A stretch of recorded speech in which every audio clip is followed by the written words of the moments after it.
The Bob Graham round is a real doozy. It includes some of the most epic running you'll find anywhere in Britain. But it'll eat you up and spit you out if you aren't ready for it.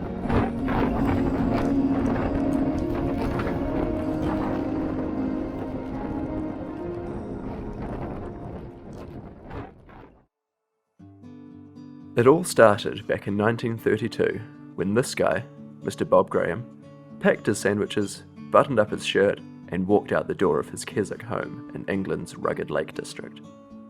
Over the following day and night, he hot-footed it around a 106-kilometre loop, over 42 fells or peaks, to set a new Lakeland 24-hour record.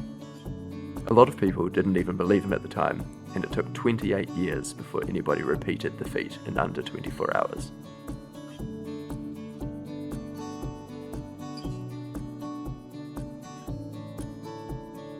These days, the round is a classic test piece for adventurous runners who come from all over the world to attempt it.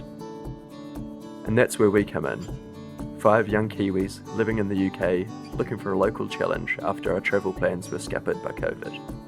That's me, Matt, then there's Hoppy, Mike, Ben, and Nick. Now, to give themselves a good chance of completing the round, it's common for runners to throw everything they can at it, spending months or even years wrecking the route, roping in support runners to do stints navigating, carrying gear, and keeping an eye on the all-important schedule. So we knew our odds were low, given that most of us had only been to the Lake District once before. Only 3 of us had recce'd most of the route a few weeks earlier, and all 5 of us were attempting the full round. We were full of typical Kiwi she'll be right optimism, but we knew it would be a huge success just to get one runner around. So, on a warm evening in August 2020, we arrive at the Moot Hall in Keswick, ready to try our luck. Okay, so it's 10:21 on Friday evening. We've got a few minutes until we start the Bob Graham round. Maybe there, bro. Oh, I'm here with Michael Mitchell, the man himself, and we're just doing a bit of a recce on the start of leg 1 so that we don't embarrass ourselves and run the wrong way out of town. Got 25 minutes till we start. Good news is that we've just figured out how the start actually works. It's quite tricky navigation through some little alleyways, but hopefully we'll save ourselves some time, save some embarrassment with the locals, get off to a good start.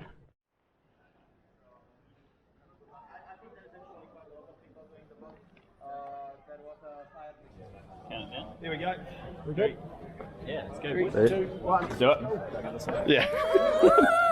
See you soon. And we're off. Yeah, the boys. Yeah, the boys.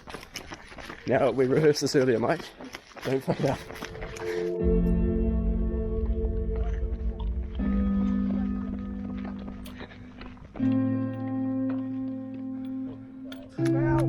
Foul.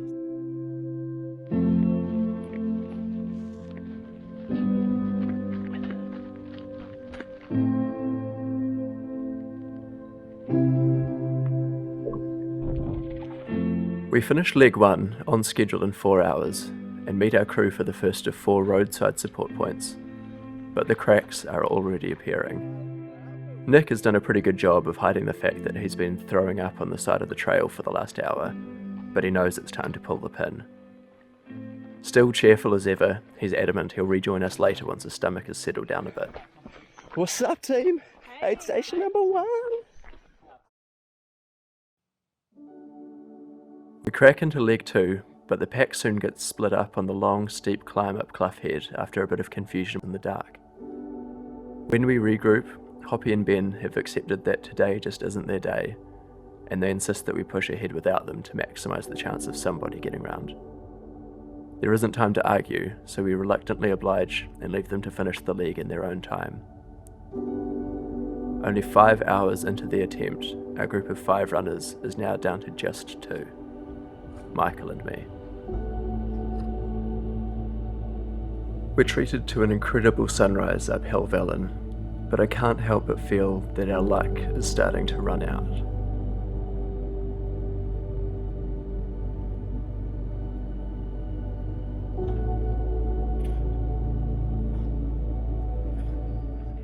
So getting towards the top of Pike of Sickle, which is a brutal climb towards the end of the second leg. Things are going downhill a bit. Mikey's having some pretty bad stomach problems. He's battling through, but not looking too great, so guess we'll see what kind of shape we arrive at the next changeover. We're currently doing okay, but probably 10 or 15 minutes behind schedule and steadily losing time. So yeah, see how we go. Meanwhile, our legendary support crew is cooking up a roadside barbecue for us at Dunmail Raise. We're in and out in 9 minutes, feeling like new men after a bite to eat, a few gulps of coke, and a big morale boost from seeing our mates. So we lost a couple of fellas.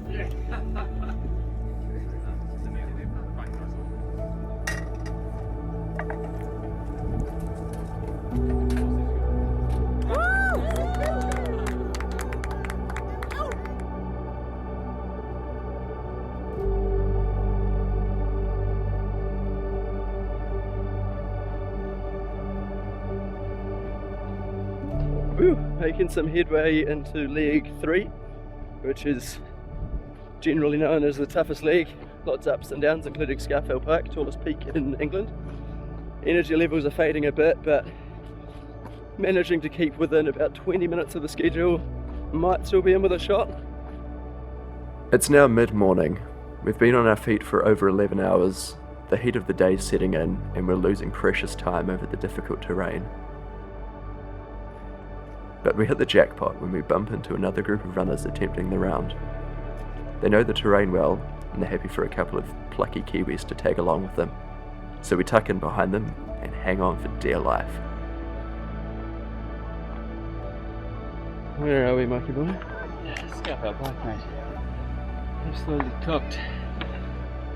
We've made it over Helvellyn Peak, and next is the infamous clamber up the Lord's Rake, which is pretty exciting as we've only seen it in videos before.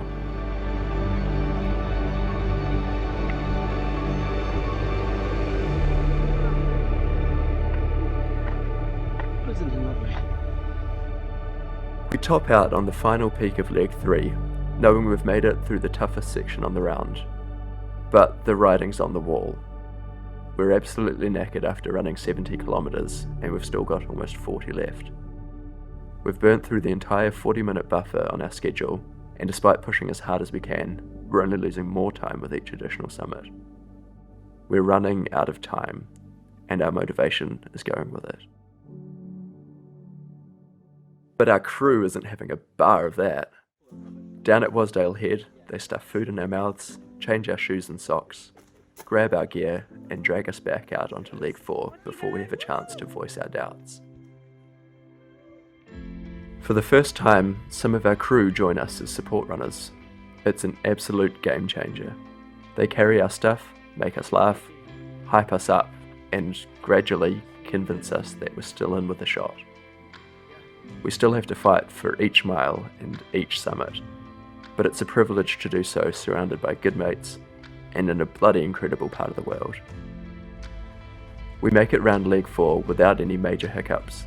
Then it's time for one final hasty pit stop at Honister Pass, a quick direction check, and we're off on the home stretch.